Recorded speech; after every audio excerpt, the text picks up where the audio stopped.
या दोन बेल्सनी एका दिग्गज खेळाडूचं करिअर संपवलं.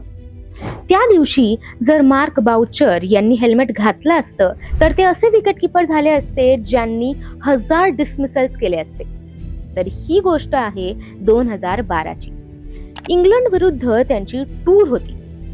त्यांचं स्वप्न होतं की रिटायरमेंटच्या आधी 1000 डिसमिसल्स पूर्ण करायचे आणि हे करण्यासाठी त्यांना फक्त अजून 2 डिसमिसल्स करायचे होते आणि हे त्यांच्यासाठी खूप सोपं होतं. पण त्यांना त्यांचीच एक वाईट सवय अडली. सहसा ते स्पिनर्स विरुद्ध हेल्मेट घालत नसायचे. अनफॉर्च्युनेटली इंग्लंड विरुद्ध मॅचच्या आधी प्रॅक्टिस मॅच दरम्यान इम्रान ताहिरच्या ओव्हरला बॉल थेट जाऊन स्टंप्सला लागतो. त्यामुळे बेल्स हवेत उडतात आणि डायरेक्ट जाऊन बाउचर यांच्या एका डोळ्याला जाऊन लागतात.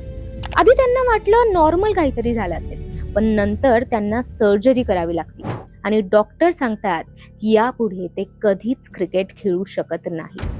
बस तिथेच त्यांचं करिअर संपतं आणि त्यांना रिटायरमेंट घ्यावी लागते. पण त्यांचं 998 डिसमिसल्सचं रेकॉर्ड आजही कायम आहे आणि यासाठी त्यांना कायम लक्षात ठेवलं जाईल.